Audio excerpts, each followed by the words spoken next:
What's up, guys? My name is Elias, and this week, the brand new series from the Alien franchise, Alien Earth, has officially dropped its first two episodes on FX, now streaming on Hulu and Disney Plus as well.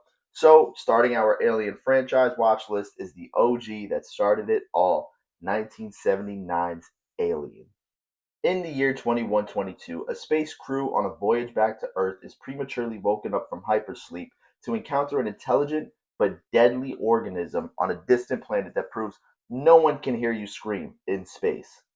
While this revolutionary science fiction horror piece has stood the test of time since its debut, the film's production was met with many obstacles behind the scenes. Swiss author H. R. Geiger's art and creature designs inspired director Ridley Scott's second feature length film, though it was difficult to bring his vision to life within a relatively small $11 million budget.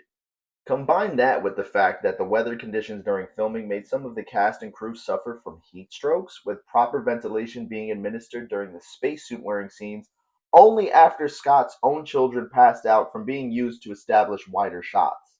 Story wise, in these particular scenes, they find this peculiar looking structure, which is actually the shell of a pilot who happens to be an engineer, which we'll learn about later in Prometheus.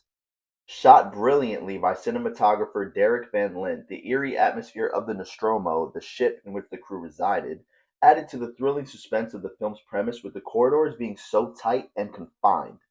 The height of the ship itself was only 6 foot 6, which proved difficult for the late 6'10" xenomorph actor Balaji Badejo, who wore dozens of pieces over a sweat-inducing black bodysuit to convey the terrifying imagery of the alien. There was also only one entrance to the ship, so the cast and crew could only get in and out one way, which helped them to sell the feeling of being trapped while filming. The crew's first realization of just what the heck they were dealing with was when John Hurt's Kane is impregnated with the now famous face hugger creature, birthing a xenomorph inside of him that bursts through his chest, instantly killing him. Credit where credit is due, the practical effects in this movie were next level, with the cast and crew unaware of just how real everything would seem.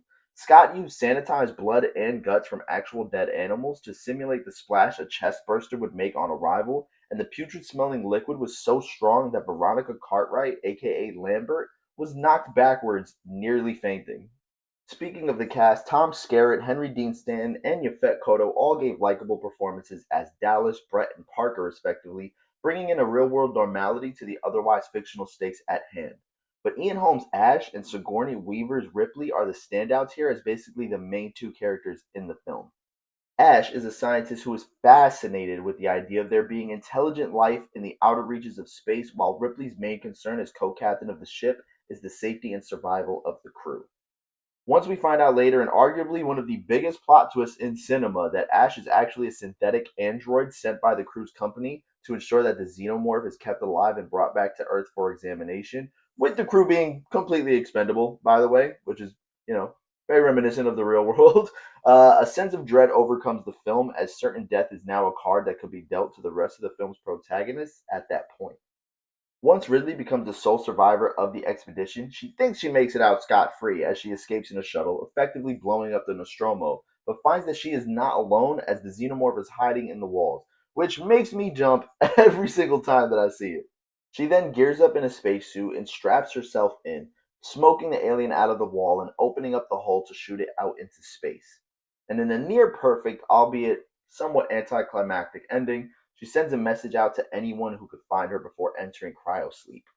So, point blank, this movie is simply one of the greats in cinema. A little slow in the beginning, for my taste, but Ridley Scott allows the tension to really breathe, with the creatures built up as one of the most disgustingly scary monsters in movie history is cemented within a 2 hour time frame. While not my all time favorite Alien movie, there's no denying this movie's impact on the culture as it spawned an entire franchise that's lasted 45 plus years so far. Well, there you have it, guys. My review of Ridley Scott's Alien. Let me know in the comments what you love or hate about the movie, your favorite and least favorite parts, and how did you feel about the first two episodes of Alien Earth?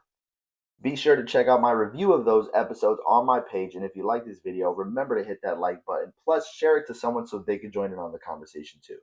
Hit that subscribe button to keep up with my videos, and follow me on all socials at Takes with Eli. But until next time, guys, take care and God bless.